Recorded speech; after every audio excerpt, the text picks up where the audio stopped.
করেছে। মানে তার মানে সামারি কি এরকম যে দলের আসলে বিএনপির এই মুহূর্তে করার কিছু নাই? না, বিএনপি করার আছে। বিএনপিকে আপনি অভিযোগ করবেন, করলে পরে বিএনপি দেখবে অভিযোগ সত্য কিনা।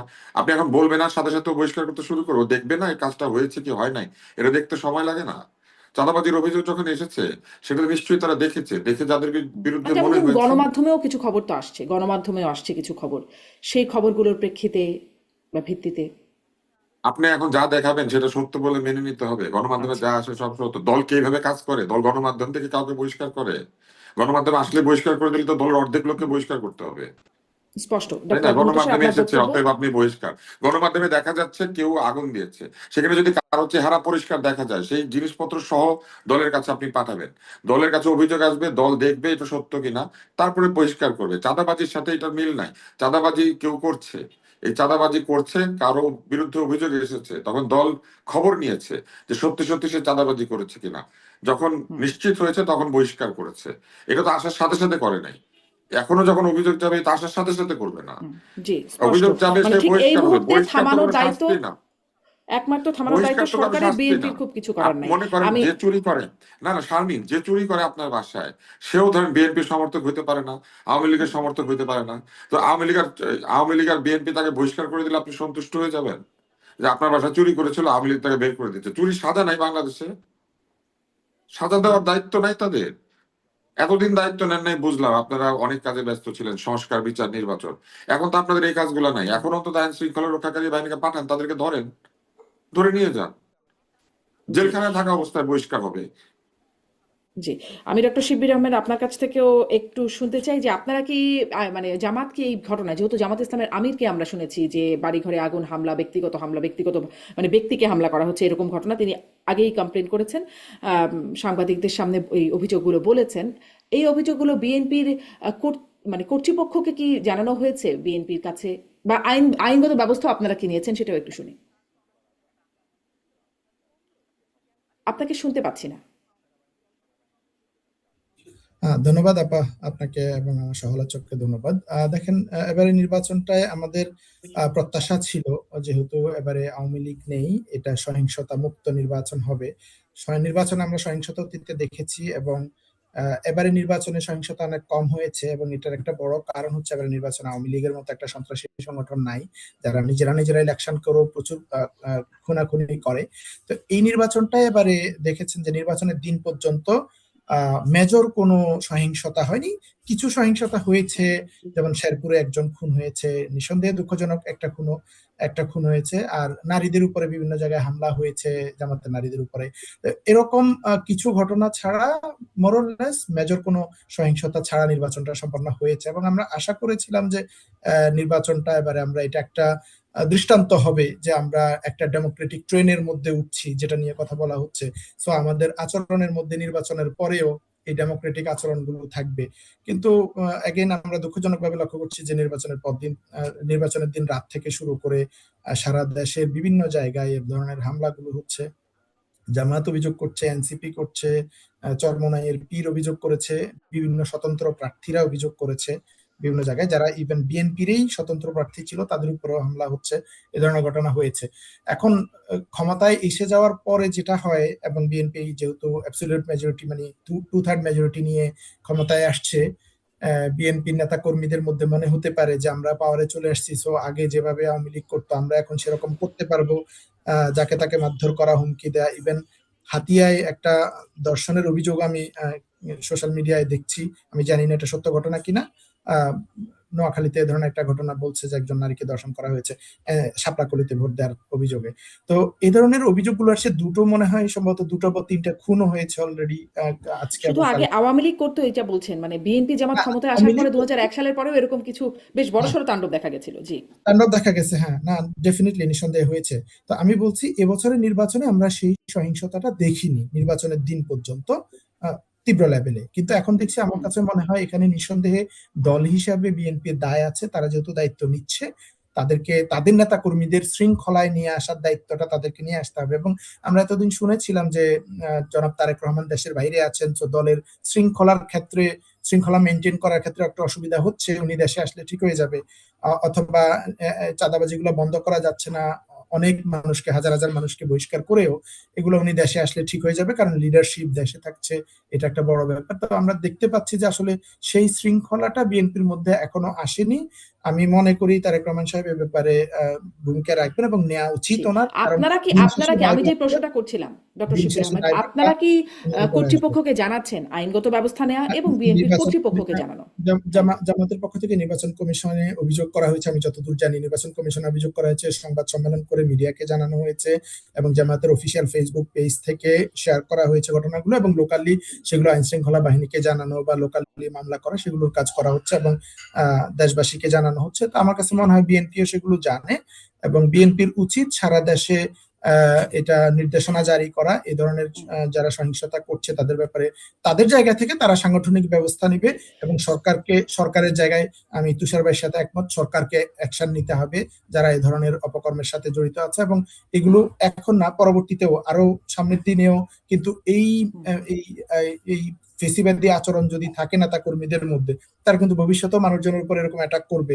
এইটা থেকে আমাদের বের হতে হবে। যে নির্বাচনে জয়ী হয়েছি বলে জি, জনাব আমি শিবির আহমেদ, কিন্তু একটা জায়গা থেকে বের হওয়া হয় নাই, সেটা হচ্ছে যে এই যে সংস্কৃতি আছে যে নির্বাচনে পরাজিত পক্ষ বরাবরই কারচুপির অভিযোগ করে, মানে যে হেরে যায় সে কারচুপির অভিযোগ করে, সেই সংস্কৃতিটা আমরা এখনো দেখতে পাচ্ছি। মানে জামাত সেই ইসলাম এবার সংস্কৃতিটা থেকে ইতিহাসের সেরা নির্বাচন করেছে, না জামাত ইসলাম না সবচেয়ে বেশি সিট পেয়েছে, সবচেয়ে বেশি ভোট পেয়েছে। জি, তারপরেও কেন কারচুপির অভিযোগ অভিযোগ? করছে কেন? হ্যাঁ, না, এই আপনি অন্য কোন নির্বাচনে যে ধরনের অভিযোগ, ঢালাও অভিযোগ করা হয়, এ ধরনের কোনো অভিযোগ এবারে করা হয় নাই। এবং আপনি দেখেছেন ইতিহাসে এই প্রথম বাংলাদেশে যে পরাজিত প্রার্থীরা তার আসনে যিনি জিতেছেন, বিজয়ী হয়েছেন, তাকে শুভেচ্ছা জানাচ্ছেন, তার বাড়িতে গিয়ে মিষ্টি মুখ করাচ্ছেন। এটা আপনি বাংলাদেশের ইতিহাসে কখনোই দেখেন নাই। আমি অ্যাডভোকেট শিশির মনির ক্ষেত্রে দেখেছি, বগুড়ায় নূর মোহাম্মদের ক্ষেত্রে দেখেছি, তারপরে এবি পার্টির বেশরে ফুয়াদের ক্ষেত্রে দেখেছি, আরো অনেকেই এরকম তাদের প্রতিপক্ষ যিনি বিজয়ী হয়েছে তাকে এরকম শুভেচ্ছা ব্যক্তি জানিয়েছে। কেন্দ্রিক আমরা দেখেছি আসলে কিছু কিছু না, ঘটনা আগেও ব্যক্তিগত ঘটেছে। দলের জায়গা থেকে জামায়াতের আমির প্রথম দিনেই সংবাদ সম্মেলনে উনি বলেছেন, দেখেন ছোটখাটো বিচ্যুতি হয় নির্বাচনে, সেগুলো ধরে আমরা বসে থাকবো না, আমরা মুভ ফরওয়ার্ড করব। মাইনর কিছু যদি হয়, কিন্তু মেজর কিছু ইস্যু যদি থাকে সেগুলো অবশ্যই আমরা অভিযোগ করব। সো মাইনর ইস্যুস নিয়ে কোথায় ওই ছোটখাটো, যেমন ধরেন অনেক জায়গায় হয়েছে যে ব্যালট বই ছিনতাই করে নিয়ে সিল মেরেছে ধানের শীষে, কোনো জায়গায় কিছু সহিংসতা হয়েছে, দুই একটা কেন্দ্র দখল হয়েছে, এ ধরনের ঘটনা হয়েছে। জামাত কিন্তু এগুলো ধরে বসে থাকে নাই, যে এরকম কিছু টুকটাক বিচ্ছিন্ন ঘটনা ঘটতেই পারে, বরং জামাত বলছে আমরা দায়িত্বশীল বিরোধী দল হিসেবে দায়িত্ব পালন করব।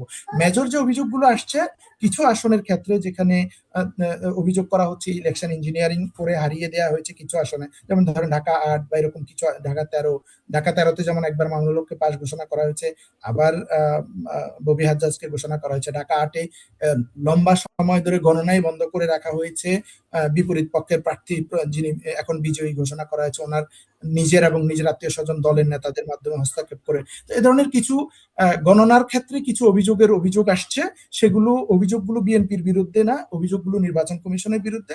এবং আমি মনে করি বিএনপি প্রভাব খাটিয়েছে, কেউ কেউ বলেছে, অভিযোগ করেছে, আমি মনে করি নির্বাচন কমিশনের এগুলো আমলে নেওয়া উচিত। কোনো কারণে যেন আমাদের এই ঐতিহাসিক নির্বাচনটা, ফেসিবাদ উত্তর ডেমোক্রেটিক ট্রানজিশনের সময়ে নির্বাচনটা বিতর্কিত থেকে না যায়। এই অভিযোগকে আমি ঢালাও ভাবে, অতীতের যে অভিযোগ যে আমরা হেরে গেছি মানে আমি নির্বাচন মানি না, সূক্ষ্ম কারচুপি, স্থূল কারচুপি, বা আমি বয়কট করলাম, এই ধরনের কথা আমি দেখিনি। বরং জামাত ইসলামী থেকে বলা হয়েছে আমরা দায়িত্বশীল অপোনেন্ট হিসাবে আমরা ভূমিকা পালন করব।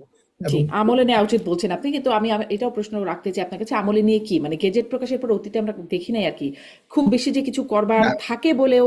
না, যদি কোথাও যদি এরকম অভিযোগ থাকে যে এখানে গণনায় ভুল করা হয়েছে, এটা রিকাউন্টিং করা যায়, এটা একটা উপায় হতে পারে। যেখানে বলা হচ্ছে স্লিপগুলো ট্যাম্পারিং করা হয়েছে এবং পার্টিকুলারলি একটা মার্কার পক্ষেই ট্যাম্পারিং করা হয়েছে, এ ধরনের অভিযোগ এসেছে, সেগুলো দেখা উচিত। কোনো জায়গায় পোলিং এজেন্টদের সাইন না নিয়ে বা পোলিং এজেন্টদের বের করে দিয়েই নিজেরা সর্বশেষ হিসাবটা বসিয়েছে কাউন্টটা, সেখানে এরকম অভিযোগ যদি থাকে আমার মনে হয় সেগুলো রিভিজিট করা যেতে পারে, অ্যাটলিস্ট একটা সমাধানে আসা যায় যে ওকে ফাইন, আসেন ডক্টর আপনারা শিবির আহমেদ, বসেন, অনেক আমরা ধন্যবাদ। ক্লিন অনেক করবো। ধন্যবাদ। আমি ডাক্তার আব্দুল তুষার আপনার কাছে একটু এটা জানতে চাই যে আসলে কারচুপির অভিযোগগুলোকে আপনি কিভাবে বিশ্লেষণ করছেন? আপনার কি মনে হচ্ছে যে 30টি আসনে কারচুপির মানে অভিযোগ করেছেন, ফলাফল বদলানোর বা ফলাফলের উপর প্রভাব খাটানোর অভিযোগ করছেন যে আমার জোট এর পক্ষ থেকে এটা বিশেষ করে বলা হচ্ছে, আসলে কি বলবেন এই অভিযোগ প্রসঙ্গে?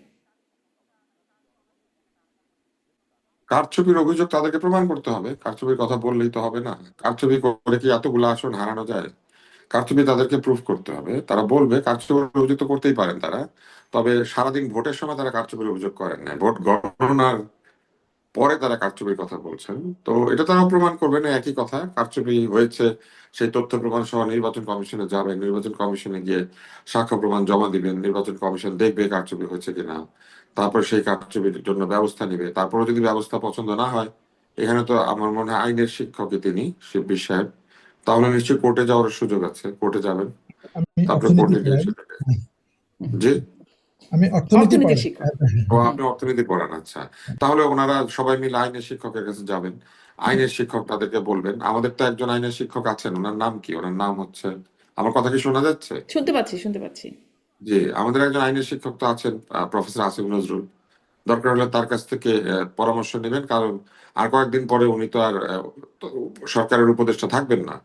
তখন হুম। নিশ্চয়ই তিনি একেবারে নির্বিঘ্নে এই পরামর্শগুলো দিতে পারবেন, কোনো পক্ষপাত হবে না, কোনো লেভেল প্লেইং ফিল্ডের ব্যাপার হবে না। তখন আসিফ ভাই বলতে পারবেন কোথায় যেতে হবে, কোন জায়গায় যেতে হবে। এছাড়াও আমি মনে করি জামাত ইসলামের একটি অত্যন্ত শক্তিশালী আইনজীবী দল রয়েছে, শিশিরমণি কৃতকার্য হন নাই, ফলে তাকে তারা পাবেন।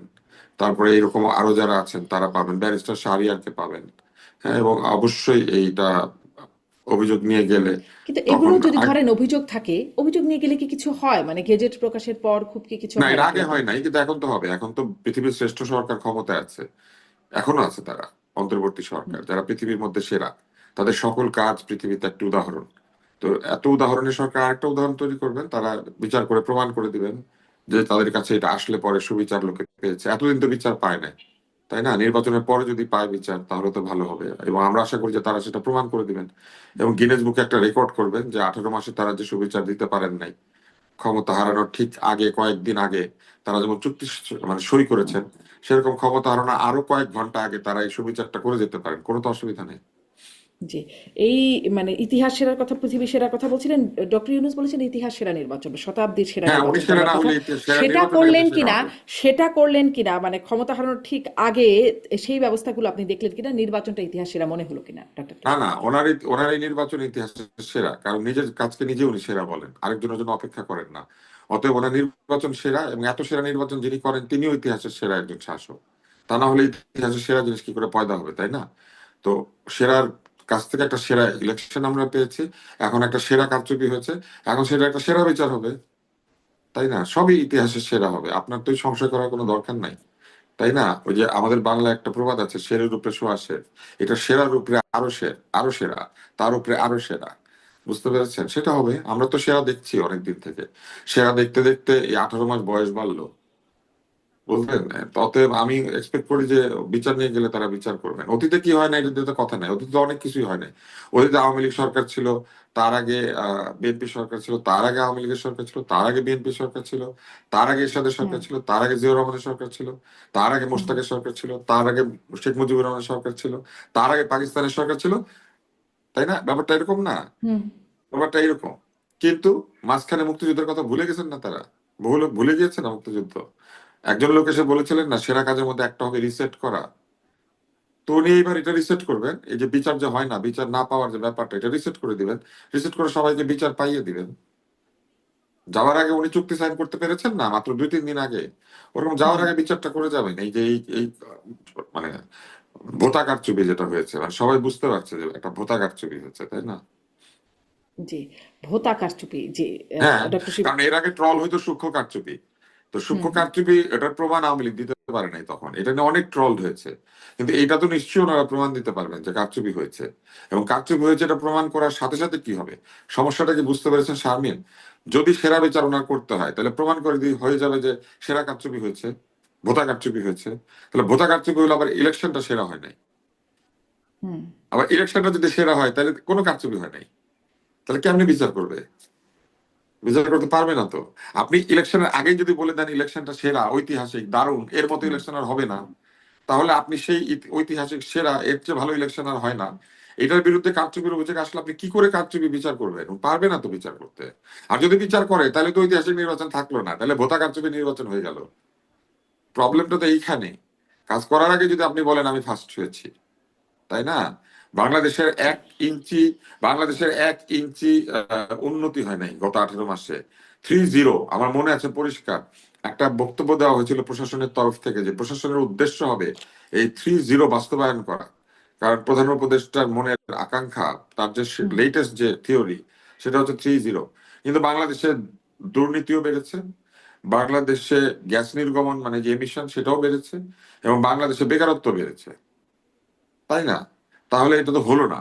এরকম 3-0 হওয়ার আগে 3-0 হবে এটা বলা যেমন সমস্যা, জি ওরকম ইলেকশন হওয়ার আগে ইলেকশন ভালো হয়েছে এটা বলা একটা এরকম সমস্যা। জি এখন এই ভালো নির্বাচনের মধ্যে যদি ভোটা কারচুপি হয় তাহলে ইলেকশনটা খারাপ, আবার ইলেকশনটা যদি ভালো হয় তাহলে ভোটা কারচুপি কেমনে হবে? তার মানে হুম আপনি বুঝতে পেরেছেন যে কোনো একটা হবে, হয় ইলেকশনটা ভালো আর না হইলে কারচুপিটা হয়েছে। কোনটা স্বীকার করবে? আমি জি শিওর ওনারা স্বীকার করবে না যে কোনো কারচুপি হয়েছে।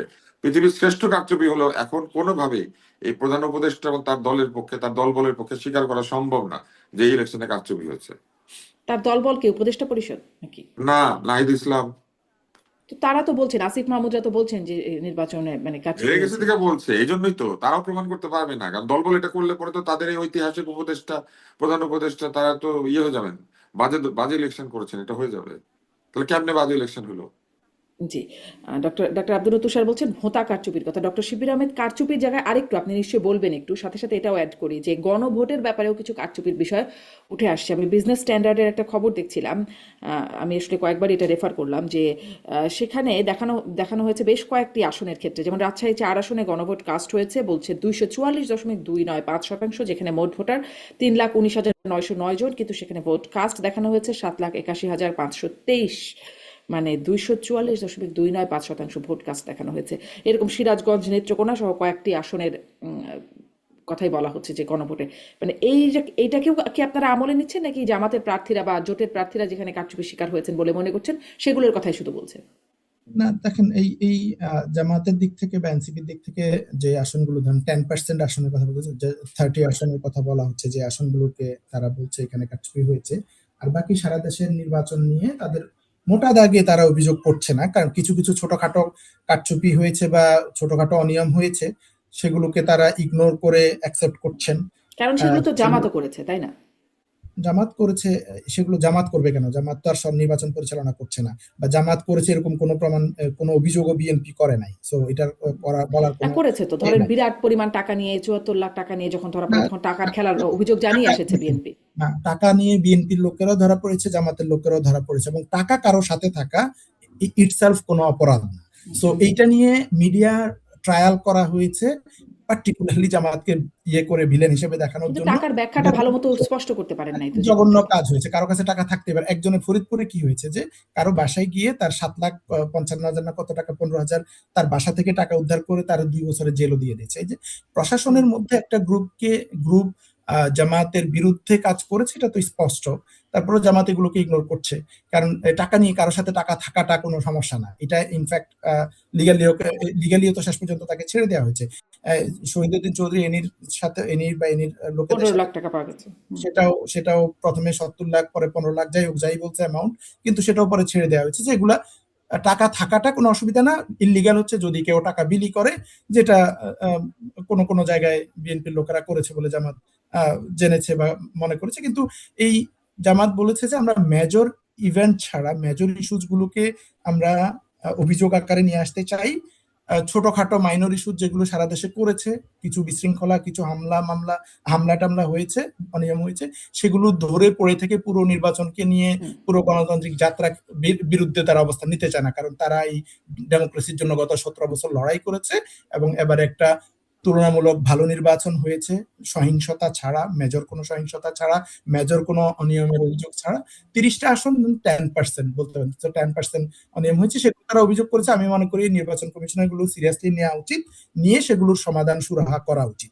এবং আমি এটাও মনে করি, একই সাথে আমি জামাতকে বা এনসিপি কেও বলতে চাই যে এইটা তারা আইনানুগভাবে সমাধান করুক, নির্বাচন কমিশনের সাথে বা কোর্টের সাথে সমাধান করুক, কিন্তু এটাকে ধরে থেকে যেন, যে আমি একদম কোনো ধরনের সহযোগিতা করব না, বিরোধী দল হিসেবে আমার দায়িত্ব পালন করব না, আমি সংসদে যাব না, বা আমি বয়কট করলাম, বা আমি সরকারি দলের সাথে, এটাকে কেন্দ্র করে আগের মতো যেটা হতো, যে বয়কট করা, সহযোগিতা না করা, নিজের দায়িত্ব পালন না করা, সেরকম কিছু করাটাও আমি মনে করি সমীচীন হবে না। তারা তাদের দায়িত্ব পালন করবে, যেটা লিগ্যাল ইস্যুজ আছে বা অভিযোগ আছে, সেগুলো বাস্তব মানে কোর্টের মাধ্যমে বা নির্বাচন কমিশনের মাধ্যমে সমাধান করুক। আমি আচ্ছা, এটা চাই। আর এই গণভোটের গরমিল বিষয়ে বলবেন ও, কিছু? গণভোটের গরমিলের কথা আপনি বলছিলেন, হ্যাঁ, এই নিউজগুলো আমিও দেখেছি, বিশেষ করে যে 244% নিউজ, এগুলো নির্বাচন কমিশনের নিঃসন্দেহে তদন্ত করা উচিত, কারা এগুলো করেছে, কেন করেছে, নির্বাচন কমিশন নিজেরাই করেছে কিনা, নাকি অন্য কেউ করেছে অতি উৎসাহী হয়ে, অথবা এখানে কারা দায়ী, নাকি গভর্নমেন্টের কোনো একটা অংশ করেছে। নিঃসন্দেহে এটা নিয়ে তদন্ত হওয়া উচিত, যেন এটা প্রশ্নবিদ্ধ না হয়। নির্বাচনে সাধারণত হা ভোট জেতারই কথা, কারণ বিএনপি, জামায়াত এবং এনসিপি হা ভোটের পক্ষে ক্যাম্পেইন করছেই, তো তাদের ভোটাররা সবাই হা ভোটে দিবে। বিএনপি শুরুর দিকে কেউ কেউ না ভোট বলেছিল, কিন্তু শেষের দিকে এসে জনাব তারেক রহমান সাহেব সহ হা ভোটের পক্ষে ক্যাম্পেইন করেছেন। সেটা একটা সোশ্যাল প্রেশারের মধ্যে পড়ে হোক বা যেভাবেই হোক, ওনারা বলতে বাধ্য হয়েছেন শেষ পর্যন্ত। সো ওনাদেরও তৃণমূলের মেসেজ দুরকম গিয়েছে। তো আমি মনে করি বিএনপির ভোটটা হয়তো হাফ হাফ, হায়ের দিকে নায়ের দিকে গেছে। তো সেটা থেকে ধরেন অ্যারাউন্ড 30% না ভোট এসেছে, সেটা মেক এই সেন্স মেক করে, দ্যাটস ওকে। এইটাকে হা ভোটকে জেতানোর জন্য কেন কারচুপি করতে হবে বা কি হবে না হবে আমি জানি না, বা হা ভোট জয়ী হওয়ার কারণে কি কি ধরনের পরিবর্তন আসবে সেগুলো আলাদা আলোচনার জিনিস আসলে।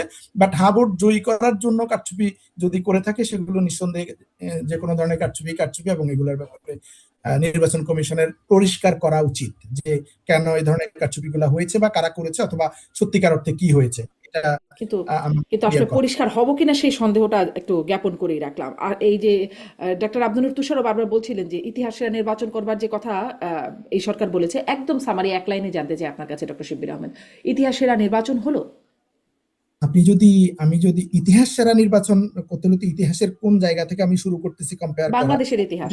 শুধু বাংলাদেশের ইতিহাসে আমি যদি বলি, আমি যদি শুধু সহিংসতার পয়েন্টে বলি, নির্বাচন পরবর্তী এখন সহিংসতা হচ্ছে নানান জায়গায়, কিন্তু নির্বাচনের দিন পর্যন্ত আমি যদি সহিংসতার জায়গা থেকে বলি, তাহলে আমি বলবো বাংলাদেশের ইতিহাসে যত নির্বাচন হয়েছে, আমার যতদূর ধারণা, আমি যতদূর দেখেছি 91-96 এর পর থেকে যে নির্বাচনগুলো দেখেছি, তুলনামূলক অনেক বেশি সহিংসতা হতো, আবার সহিংসতা কম হয়েছে, নাম্বার ওয়ান।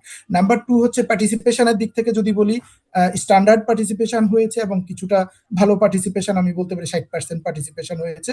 উৎসব মুখর পরিবেশে মানুষজন ভোট দিতে গিয়েছে, ঢাকা থেকে ট্রেনে লঞ্চে করে মানুষজন সারা দেশে গিয়েছে, ভোট দিয়েছে। এই জায়গা থেকে আমি যদি বলি, এবং ভোটের পরে ফলাফল মেনে নেওয়ার ক্ষেত্রে রাজনৈতিক দলগুলোর মধ্যে অল্প কিছু অভিযোগ ছাড়া মোটা দাগে তারা ফলাফলকে মেনে নিচ্ছে। তো এই কয়েকটা ইন্ডিকেটর থেকে আমি যদি দেখি, পার্টিসিপেশন, সহিংসতা, এবং ভোটের আগে আচরণ বিধি মেনে চলা, ধরেন এবারে পোস্টার করা যাবে না, আচরণ বিধি ছিল, সারা দেশে কিন্তু পোস্টার লাগানো হয়নি, এটা একটা বড় উন্নতি হয়েছে। তো এই কয়েকটা সামারিটা কি ইতিহাসের নির্বাচন? এই কয়েকটা ইন্ডিকেটর থেকে আমি বলতে পারি এটা একটা ভালো নির্বাচন হয়েছে, এবং বাংলাদেশের অতীতের যে কোনো নির্বাচনের চেয়ে ভালো হয়েছে। ইতিহাস সেরা হবে কিনা সেটা মূল্যায়নের ওই তো, ব্যাপার। অতীতের যে কোনো ভালো নির্বাচন মানে তো সেরা নির্বাচন, তাই না? আমি বলছি যে সহিংসতার ক্ষেত্রে এবং আচরণ বিধির ক্ষেত্রে এবং নির্বাচনের রায় মেনে নেওয়ার ক্ষেত্রে, এই কয়েকটা ইন্ডিকেটর আমি বলবো এটা ভালো হয়েছে। ডক্টর শিবির আহমেদ, আপনাকে ধন্যবাদ। ডক্টর আব্দুল তুষার, এই যে 60% ভোট পড়েছে বলে শেষ পর্যন্ত জানলাম, এইটা জানাতে এত দেরি হলো কেন? এই ব্যাখ্যাটা কি স্পষ্ট হয়েছে যে সাধারণত ভোটের পরপর, মানে ভোট শেষ হওয়ার পরপর আমরা জেনে যাই কত পার্সেন্ট ভোট পড়েছে, বা এটা জানানোটা খুবই সহজ একটা কাজ, এটার মধ্যে কোনো কঠিন কিছু নাই। কিন্তু কেন দেরি হলো? পরের দিন গিয়ে তারপরে দুপুরের কাছাকাছি যাওয়ার পরে জানতে পারলাম, কেন? এটার কি কোনো ব্যাখ্যা পেয়েছেন? না, পাইনি। মানে এটির ব্যাখ্যাটা কি নির্বাচন কমিশনের দেওয়া উচিত না? মানে আমাদের পাওয়া উচিত না, জানা উচিত না? না, পাই নাই তো, কারণ আমি আমি জানি না, জানা উচিত। আপনি প্রশ্ন করতে পারেন, সাংবাদিকরা প্রশ্ন করবে, আমার মনে হয় এটা জানা উচিত। আপনি কি আমার ভিডিও পাচ্ছেন? আপনাকে পাচ্ছি, আপনার সাউন্ডটা পাচ্ছি, কিন্তু আপনার ভিডিওটা ফ্রিজ হয়ে আছে। জি, এই তো এখন ঠিক হয়েছে। হ্যাঁ, এখন ঠিক তো হয়েছে। জানা উচিত, যে জানা উচিত। কিন্তু এটা আপনারা প্রশ্ন করবেন, সাংবাদিকদেরকে প্রশ্ন করবেন, সাংবাদিকরা যাবেন, তার আগে প্রশ্ন করবেন কেন দেরি হলো, তারপর তারা রিপোর্ট করবেন। জি, ওনারা তো আগেই একজন বলে দিয়েছিলেন তারা দেরি করবেন, ওনারা কিন্তু এটা বলেছিলেন যে ভোটের ফলাফল দিতে দেরি হবে। ফলাফল দিতে, কিন্তু ভোট ভোটের হার একটাই, জানাতে কেন দেরি হবে? দেখেন, ভোটের ওনাদের কাছে একটাই ভোট ছিল, সেটা হ্যাঁ আর না ভোট। সরকার তো এই ভোটে অংশ নিয়েছে, হ্যাঁ তো সরকারের পক্ষ, আর না হচ্ছে জনগণের ইচ্ছা। তো এই ভোটের যে ব্যালট তারা বানিয়েছিলেন, সেখানে একটা টিক মার্ক আগে বসিয়ে দিয়েছিলেন, যাতে মানুষ প্রভাবিত হয়, ব্যালট হাতে নিয়ে না বুঝে। আমি যে ঘরে ভোট দিয়েছি সেখানে 3 জনকে দেখেছি যে তারা জিজ্ঞেস করছিলেন যে এটা কি করব, এটা তো দেখি টিক মেরে দিয়েছে আগেই, কারণ তারা বুঝতে পারছিল না যে এটার উপর যে আবার সিল মারতে হবে, কারণ দেখছিল একটা বিরাট টিক। হ্যাঁ, তো তো এই যে বিষয়টি, এটা তো তারা করেছেন এবং তারা আগেই বলে রেখেছিলেন যে নির্বাচনের ফল ঘোষণায় কিছুটা দেরি হবে, বিলম্ব হবে। এটা আমরা ভেবেছি সংসদ নির্বাচন, কিন্তু আসলে সংসদ না, তাদের যেটা নির্বাচন, হ্যাঁ না, সেটা তারা দেরি করেছেন, দেরি করে দিয়েছেন। তারা তো বলেছিলেন দেরি হবে, কিন্তু কেন দেরি হয়েছে বা কি কারণে দেরি হলো এটা তাদেরই বলতে হবে। আমরা দেখতে পাচ্ছি দেরি হয়েছে, এবং দেরি হওয়ার কোনো যৌক্তিক কারণ আমরা জানি না। জি। ফল ঘোষণায় দেরি একটা, সেটিতে না হয় তাদের কিছু কাজ আছে, তাদের দক্ষতা, যোগ্যতা বা অনেক কারণ হতে পারে। কিন্তু মানে পার্সেন্টেজ ঘোষণা করতে কেন দেরি হবে? এটার মানে কোনো ব্যাখ্যাই কোনোভাবে কনভিন্সিং হওয়া যায় না। এবং নির্বাচন কমিশনে একটা প্রশ্নও করেছেন। আপনি বলেছেন সাংবাদিকরা প্রশ্ন করুক। প্রশ্ন করেছিলেন। তখন নির্বাচন কমিশনের পক্ষ থেকে একরকম একটু ক্ষুব্ধ, একটা রাগান্বিত একটা চেহারা তাদের দেখা গেছে। তারা খুব এই বিষয়ে উত্তর আসলে সাংবাদিক পান নাই। যাই হোক, যদি নির্বাচন কমিশনের কাছে অনেক অভিযোগের জায়গা আছে, তারা দেবেন কিনা জানি না। একটু না, আসলে এটা নিয়ে সরকারের আপনি কোনো অভিযোগ করতে পারবেন না তো। গণভোট নিয়ে আপনাকে কোনো অভিযোগ করতে দিবে না। কেন? মানে কারচুপি হলে দিবে না। অভিযোগ থাকবে না? না, কারণ গণভোট তো জিতেছে, এবং গণভোটে তো কারচুপি করার কিছু নাই। অতএব আপনি কি নিয়ে অভিযোগ করবেন? কে কারচুপি করেছে? এই যে দেরি এই হলে, এক এই সপ্তাহ দেরি হলেই বাকি। অঙ্ক করতে আমাদের অসুবিধা হয়েছে, ক্যালকুলেটর নষ্ট ছিল, মানে আপনি যে কারণে দিক, আপনি কি এটা তো বলবেন এখানে? ভোটের কি হার অন্যায় করার হয়েছে? ক্ষেত্রে তো অঙ্কের কিছু নাই। সব জায়গা থেকে একদম প্রিজাইডিং অফিসার, রিটার্নিং কর্মকর্তা থেকে নির্বাচন কমিশন রিপোর্ট সাথে সাথে চলে আসছে এই ডিজিটাল যুগে। তাহলে কেন হ্যাঁ, দেরি কিন্তু হবে? আপনি এটার ভোটের হার পাই নাই বা দেয় নাই, দেরি করেছে, এটা কি অন্যায় হয়েছে? এটা অন্যায়টা কি সেটা বলেন। আচ্ছা, মানে জানানোটা কেন কোনো হলো না অন্যায় হয় নাই, এটাই প্রশ্ন। ব্যাপারটা জি। বুঝতে পেরেছেন? হ্যাঁ, দেরি করেছি, ব্যাস দেরি হয়েছে, ব্যাস এইভাবে তারা ঘাড় ঝাঁকিয়ে বলে দিবেন কিন্তু।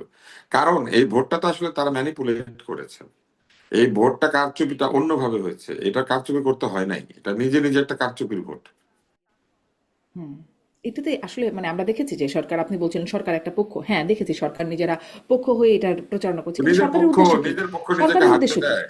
যেটা সরকারের পক্ষ সে হারতে দিবে? এটা তো আলী রিয়াজ বনাম জনগণ। কিন্তু সরকার আসলে কি পাবে? তারা তো ক্ষমতা ছেড়ে চলে যাবে, এই যে শপথ গ্রহণ হবে, না, যে তারা তো যাচ্ছে চলে তো। যাবে, আমি কি পেলে? এইমাত্র একটা ফটো কার্ড দেখলাম দেশ টিভির বরাত দিয়ে, সত্য মিথ্যা জানি না, যে একজন ওই হালকা উপদেষ্টা ছিলেন না, ওই যে ফয়েজ তৈয়ব, উনি নাকি জার্মানির উদ্দেশ্যে রওনা দিয়ে দিয়েছেন, চলে গেছে, যাচ্ছে তো। অনেকে ভিসা করিয়ে রাখছেন সেসব জানতে পারছি, বা পাসপোর্ট আগেটা না, নিয়ে এগুলো রাখছেন। গুজব, কিন্তু এটা কিন্তু আচ্ছা, এটা যেহেতু গুজব আমি আর যাই দেশ হোক, টিভির কিন্তু বরাতে, আমার প্রশ্ন হচ্ছে ওরা সরকার ফ্লাইট কি লাভ নাম্বার হবে দিয়েছে। গণভোটে হ্যাঁ হলে, বা হ্যাঁ যদি বিপুল ব্যবধানে জয়ী হয়, তাতে সরকারের লাভটা কি? কেন সরকার পক্ষ? তাহলে এই সরকার যে উদ্ভট কাজগুলি করেছে সেগুলো বৈধতা পাবে।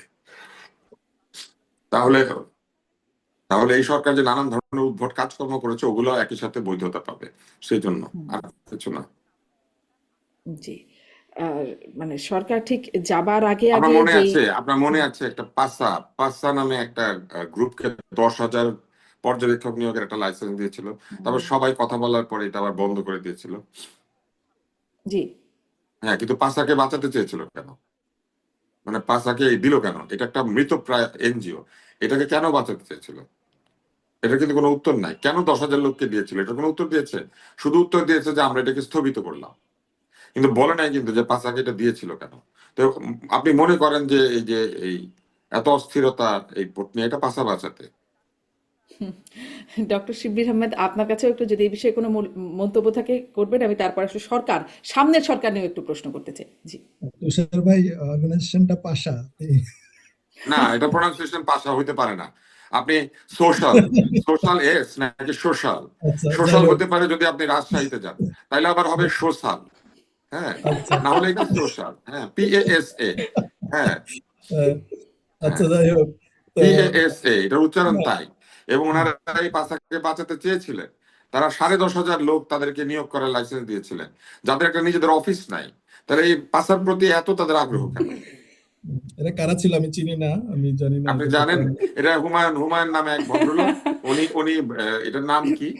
এটার নাম হচ্ছে ওই হবিগঞ্জে চুনারুঘাট এরকম কোন একটা জায়গায় তার একটা এনজিও আছে। এই এনজিও 2টা অফিস খুলেছিল, জনগণ সেই এনজিওর অফিস গুটিয়ে নিতে বাধ্য করেছিল, কারণ তাদের নানান ধরনের অনিয়ম ছিল। এই ভদ্রলোকের অফিসটা এখন তার নিজের বাড়ির বসার ঘরে, এবং তার পাশের যে প্রতিবেশী তারাও জানে না যে এটা আছে। কিন্তু নির্বাচন কমিশন তাদেরকে হুম। খুঁজে বের করে তাদেরকে ঠিকই দিয়ে দিয়েছিল 10,000-এর বেশি পর্যবেক্ষক, মানে তারা বসে বসে নির্বাচন দেখবে। তো এটার কোনো ব্যাখ্যা তারা দিয়েছেন যে এই কেন তারা দিয়েছিলেন, কি কারণে দিয়েছিলেন, এটার কোনো ব্যাখ্যা দিয়েছেন? এরকম তারা এই ব্যাখ্যা দিবেন না, দেরি পর্যবেক্ষক, হয়েছে। হুম। আমি ওইটাকে উল্লেখ পর্যবেক্ষক করেছি আর কি, যে অর্গানাইজেশন গুলো কি সরকার থেকে কোনো বেনিফিট পায়? আমি এটা আসলে জানি না, মানে সরকার থেকে বা নির্বাচন আমি কমিশন আপনাকে থেকে বুঝায় এরকম কোনো বলবো কেমনে বেনিফিট benefit? পায়। এই যে 10,000 12,000 পর্যবেক্ষক নিয়োগ হয়ে যায়, তো এই পর্যবেক্ষকরা ভোটের কেন্দ্রের আশেপাশে সমস্ত, এরা সব জায়গায় যেতে পারে বুথ ছাড়া, হুম। শুধু আচ্ছা। ভোটের বুথটা ছাড়া সবখানে যেতে পারে। এরা এই কার্ডটা নিয়ে ঘুরতো এবং কোন দলের কাছে এগুলো বিক্রি হইতো বিভিন্ন সারা দেশে। মনে করেন এই 10,000 আচ্ছা। পর্যবেক্ষকের এই আইডি বিক্রি হয়ে যেত কোনো না কোনো দলের কাছে, এগুলো বেচা কিনা হইতো হুম। পর্যবেক্ষকের পদ, এবং দলীয় লোকেরা এটা লাগিয়ে বুথ ছাড়া সব জায়গায় ঘোরাঘুরি করতো। এইটা হুম। হচ্ছে নিয়ম আর কি। যাক, একটা অনিয়ম ঠেকানো গেছে অন্তত যাই হোক, আপত্তির হ্যাঁ, মুখে। এটা হুম, আমরা জি, এটা ঠেকিয়েছি। আমরা জি, টক শোতে হইচই করেছি, নিশ্চয়ই। পত্রিকাতে রিপোর্ট এসেছে, তখন এটা হুম, ঠেকিয়েছে। হুম, কিন্তু ওনারা তো এই পাশা নামের এনজিওটাকে বাঁচাতে চেয়েছিলেন, হুম। যাই হোক। এবং পাশা বলতে লজ্জা লেগেছে তাদের, এই জন্য এটাকে আবার বলেছেন এটা পাশা। হ্যাঁ, এটা পাশা। হ্যাঁ, তো আপনি আমাকে বলেন যে যদি এটা হয়ে থাকে পাশা, তাহলে তো মনে করেন যদি কোনো কিছুর মাঝখানে এস তো থাকে, আপনি তাহলে কি আমাকে সেটাকে সহ বলছেন যে আমার উচ্চারণ করতে বাসাতে হবে। চেয়েছেন নাকি সরকারের কথা মিন করছেন? আমি বুঝি নাই। আমি পাশা পাশা কোনোটাকেই চিনি না আমার সাথে। আমি আমরাও হুমায়ুনকেও চিনি চিনি না, না, আমি জানি না। আমরাও চিনি না। আমি আমি জানি কেউ শুধু না। চেনে না, দেখেছি যে কেউ চেনে না আমরাও এটা। জানি না। দেখেছি যে শুধু এইটাকে এইভাবে উচ্চারণ করা হচ্ছে। কেন উচ্চারণ করা হচ্ছে এটারও কোনো ব্যাখ্যা নেই। একটা এস, আচ্ছা। কিন্তু এটাকে উচ্চারণ হয়তো করা স। শুনতে ভালো লাগার জন্য আর কি, যেন একটু ভালো লাগে না, শুনতে, এই শুনতে জন্য খারাপ হয়তো। লাগবে কেন? নাম রাখার সময় খেয়াল থাকে না যে কি নাম রেখেছে? শুনতে খারাপ লাগে, তারপর বলতে গেলে খারাপ লাগে। নাম রাখার সময় খেয়াল ছিল না? জি, হুম। নিশ্চয়ই খেয়াল থাকা উচিত ছিল। এটা একদমই সন্দেহাতীতভাবে খেয়াল রাখা উচিত ছিল। ডক্টর শিব্বির আহমেদ, ওই যে সরকার কোনো কিছুর ব্যাখ্যা দেয় না, সেখানে কি আপনাদের কোনো অবস্থান আছে? এই যে সরকার ধরেন, মানে আমি অবশ্য সামনের সরকার নিয়ে কথা বলতে চাই। এই সরকার ক্ষমতা হস্তান্তর করে যাচ্ছে। তারপরেও একটু ছোট্ট করে বলবেন। কারণ সামনের সরকারের জন্য এগুলো একটা দায় বা যাই বলি রেসপন্সিবিলিটি হয়ে দাঁড়াবে। সেটি হচ্ছে নানান রকম চুক্তি, জাপানের সাথে, যুক্তরাষ্ট্রের সাথে বাণিজ্য চুক্তি, এনডিএ, বা যেই চুক্তিগুলো আরো হচ্ছে সেগুলো, যে সরকার বন্দর চুক্তি যেগুলো করে গেল। জি, ডক্টর শিবির আহমেদ। নিঃসন্দেহে মানে আমি ট্রান্সপারেন্সির পক্ষে। আপনি যখনই কোনো ধরনের চুক্তি করবেন যেটা রাষ্ট্রের স্বার্থ জড়িত আছে, সেটা ইতিবাচক বা নেতিবাচক যে ধরনেরই হোক, মানে আপনি আপনি ইতিবাচক মনে করতেছেন, হয়তো রাষ্ট্রের অন্যান্য জনগণরা নেতিবাচক মনে করতে পারে, বা আপনি মনে করতেছেন ভালো কিছু হবে, অন্যরা হয়তো ক্রিটিক করার জন্য হলেও এটা জানতে হতে পারে। তো আমি মনে করি এটা আহ, একদম মানে যদি কিছু না হয় যে এই ইনফরমেশনটা আমি শেয়ার করতে পারবো না, কারো প্রাইভেসি লঙ্ঘন হবে, এরকম কোনো প্রাইভেট ইস্যু ছাড়া রাষ্ট্রীয় কোনো ধরনের চুক্তি, এগুলো তো ট্রান্সপারেন্ট থাকা উচিত। যে আমরা এই রাষ্ট্রের সাথে এই ধরনের চুক্তি করতে যাচ্ছি, এতে আমাদের এই লাভ হবে, বা এই লস হবে, অথবা নেট এই লাভ হবে, এইটুক তো আপনাকে ক্লিয়ার করতেই হবে জাতির কাছে। আমি মনে করি পরবর্তী সরকারের কাছেও, এই সরকারের কাছেও আমার সেম কথাই, পরবর্তী সরকার আসলে সেটা হবে। কারণ গোপন চুক্তির তো নানান কিচ্ছা কাহিনী আমরা অতীতে দেখেছি, যে এখন আমরা এসে জানতেছি যে হ্যাঁ অতীতে এই চুক্তি করা হয়েছে, ওই চুক্তি করা হয়েছে, আমরা জানতাম না। কই জানছি, মানে সরকার কি প্রকাশ করলো? আমরা তো এটা কথায় শুনে শুনে জানছি। আমরা তো জেনেছিলাম না, সরকার এই নাকি তো সব প্রকাশ শুনে শুনে করবে। যতটুকু জানছি, করলো কি? ধরেন আদানির সাথে এগুলো চুক্তি শোনার কাহিনী, নিয়ে শোনা কথা কতটুকু হচ্ছে, সত্যি, নানান তার কি নানান গ্যারান্টি? নানান হোয়াইট পেপারে, নানান শ্বেতপত্রে নানান কথা আলোচনা হচ্ছে। এনিওয়ে, মানে যেটা বলতে চাই সেটা হচ্ছে যে যে কোনো ধরনের চুক্তি করলে যেটা রাষ্ট্রের স্বার্থে জড়িত, এইটা ট্রান্সপারেন্ট থাকা উচিত, প্রকাশ করা উচিত কি কি চুক্তি হচ্ছে এবং কি কি শর্তে আমি সেটা যাচ্ছি, কত বছর ধরে আমাকে সেই শর্ত পালন করে যেতে হবে, এটা জনগণের জানার অধিকার আছে। আমি মনে করি সেটা করা উচিত। এবং পরবর্তী সরকারের জন্য আমার সেম কথা, যে কোনো রাষ্ট্রের সাথে বা এজেন্সির সাথে, অর্গানাইজেশনের সাথে, ডেভেলপমেন্ট পার্টনারের সাথে যে কোনো ধরনের চুক্তিতে গেলে সেগুলোর ব্যাপারে ট্রান্সপারেন্ট থাকা উচিত। এবং আমি সরকারকে বলবো যে শুধু সরকার একা একা ডিসিশন না নিয়ে মেজর ইস্যুস গুলোতে দেশের মেজর পলিটিক্যাল অর্গানাইজেশন গুলোকে ইনভলভ করা উচিত, হুম। যাদের জানা উচিত, অথবা যারা হ্যাঁ, পরবর্তী ইভেন কিন্তু একটা এমন ছোট প্রশ্ন করি, যদিও এটা নিয়ে আসলে দীর্ঘ সময় কথা বলতে চাই না, তারপরে প্রশ্নটা করতে ইচ্ছে করে যে ধরেন এই যে আপনি বলছেন উচিত, কিন্তু দলগুলোকে ধরেন জামাত ইসলাম এমনকি বিএনপি কাউকে তো দেখলাম না যে এই বিষয়ে কোনো চাপ দিতে বা জানতে চাইতে বা কোনো রকম প্রতিবাদ বা কিছু করতে। করলো না তো সরকার। যেমন জামাত ইসলাম ধরেন নারী সংস্কার কমিশন যখন হলো সেটি বাতিলে যতটুকু প্রেশার দিয়েছে, বা সঙ্গীত শিক্ষক নিয়োগের মতো ঘটনাগুলো, ছোট ছোট ঘটনা, সেগুলোতেও যত আপত্তির কথা জানিয়েছে। এই বড় বড় চুক্তি সেগুলো বাতিল করা বা সেগুলো প্রকাশ করা, এগুলোর ব্যাপারে খুব শক্ত অবস্থান তো অন্তত গণমাধ্যমের আলোচনা দিকে। হয়েছে কিনা, বা কোনো স্টেক হোল্ডারদের সাথে বসেছে কিনা, আমি এ ধরনের কোনো নিউজ দেখি নাই যে বিভিন্ন জনের সাথে। কিন্তু ঐক্যমত্য কমিশন বা যে ধরনের সংস্কার প্রস্তাবনাগুলো এসেছে, সেগুলো নিয়ে বিভিন্ন রাজনৈতিক দলকে নিয়ে বসা হয়েছে, তাদের মতামত চাওয়া হয়েছে, তারা সেখানে মতামত দিয়েছে। তো এইটা না, এই সবখানে চাওয়া প্র্যাকটিসটাই, হয় নাই ডক্টর শিবির আহমেদ। এমনিই মতামত দিয়েছে, তাদের মতামত আছে, রাজনৈতিক দলগুলো মতামত দিয়েছে। আহ, কিন্তু মানে না এরকম যেখানে, গুরুত্বপূর্ণ বিষয় যদি মনে করেন। জি। না যেগুলো চুক্তি করছে সেই চুক্তিগুলোর ক্ষেত্রে আমি তো মনে করি সরকারের এটা করা উচিত যে আমি এই চুক্তি করতে যাচ্ছি মেজর পলিটিক্যাল পার্টিগুলোর সাথে, ইভেন পলিটিক্যাল পার্টির বাইরেও সিভিল সোসাইটির যা এই সব ফিল্ড এক্সপার্টিজ আছে তাদের সাথে তো বসা উচিত, যে এই ফিল্ডে আমরা এই ধরনের কন্ট্যাক্ট করতে যাচ্ছি, এটার প্রজ এন্ড কনস আলোচনা হবে, উন্মুক্ত আলোচনা হতে পারে, ডিবেট হতে পারে, দেন আমরা এটাতে যাব কি যাব না ডিসিশন নেব, সে ধরনের হতে পারে। অথবা যদি এরকম হয় যে ওনারা কোনো একটা জিনিস নিজেরাই নিজেদের এক্সপার্টিজ দিয়ে অ্যাসেসমেন্ট করে বললেন যে এইটা আমার দেশের জন্য ভালো, আমি এই কন্ট্রাক্টটা করতে যাচ্ছি, তাহলে সেটাও তাদের ট্রান্সপারেন্টলি জনগণের কাছে বলা উচিত, এই গ্রাউন্ডে আমরা এটা অ্যাসেস করেছি এবং এই জন্য এটা ভালো। এইটা তো বলতে নিশ্চয়ই নিশ্চয়ই সেটা আমরা শুনি নাই, আর কবে বলবেন, আর সময়ও নাই, আর হয়তো বলবেন না। ডক্টর আব্দুল রুত্ত স্যার, এই যে না বলা বিষয়গুলো বা নানান রকম চুক্তি, নানান রকম সরকারের সিদ্ধান্ত, সামনের সরকারের উপর সেটি কি কোনো সুফল বয়ে আনবে, সহজ করবে তার রাস্তাকে, নাকি কঠিন? না, সামনের সরকারের জন্য যতটুকু সম্ভব কঠিন করা যায় অবস্থা, সেটা করার চেষ্টায় অন্তর্বর্তীকালীন সরকার করেছেন। শুধু তাই না, জামাত ইসলামের জন্য করেছেন, এনসিপির জন্য করেছেন। তারা সকলকে আহ বিপদে ফেলে তারা শুধু ওই যে এনজিওটার কথা বলেছিলাম ওইরকম কিছু বিষয়কে বাঁচাতে চেয়েছেন। এছাড়া তাদের আর কোনো উদ্দেশ্য নেই। আমি এইমাত্র দেখলাম যে আহ, বিশেষ সহকারী উপদেষ্টা উনি এরই মধ্যে এমিরেটস এর ফ্লাইটে চড়ে জার্মানিতে চলে গিয়েছেন, ফয়েজ তাইয়াব।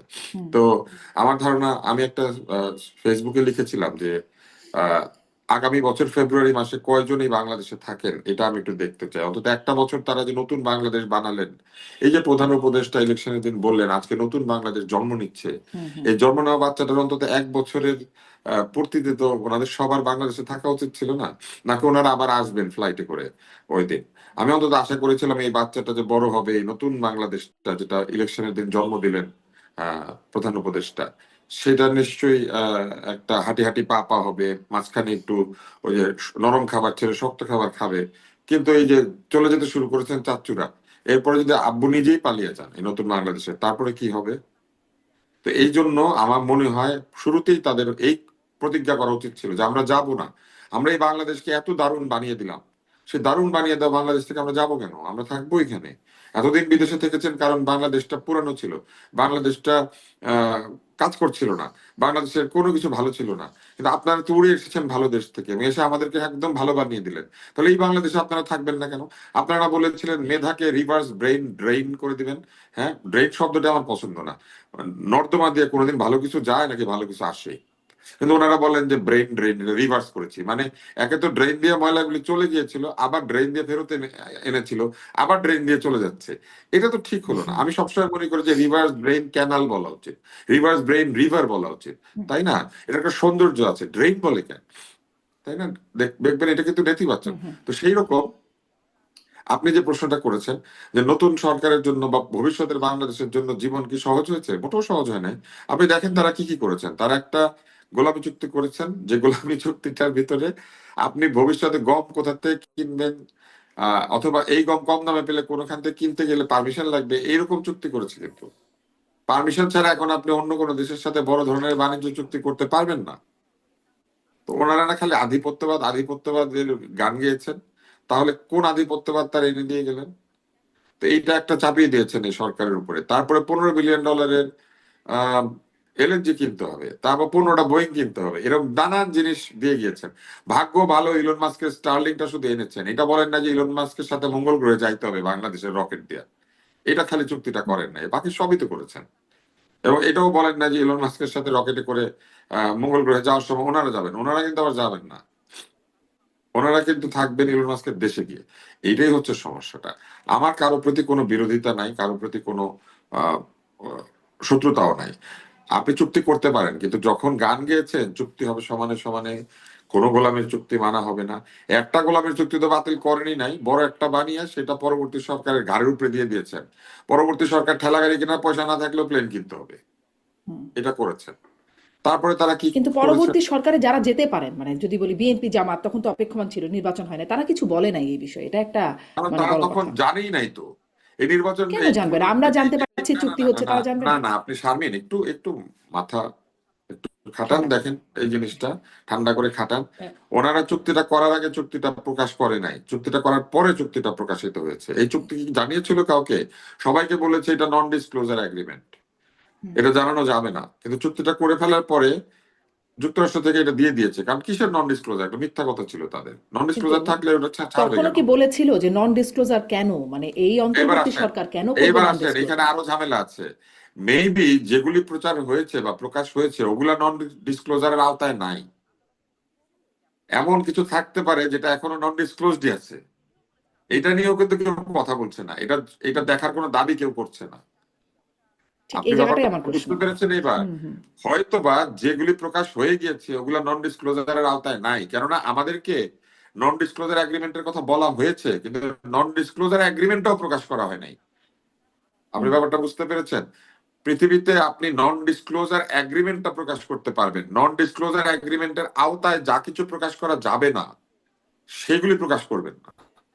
কিন্তু এই নন ডিসক্লোজার এগ্রিমেন্ট যেটা হয়েছে সেখানে যে জিনিসগুলিকে ডিসক্লোজ করতে না করা হয়েছে সেগুলো হয়তো এখনো প্রকাশিতই হয় নাই। তো হুম এই জিনিসটা তারা রেখে যাচ্ছেন পরবর্তী সরকারের জন্য।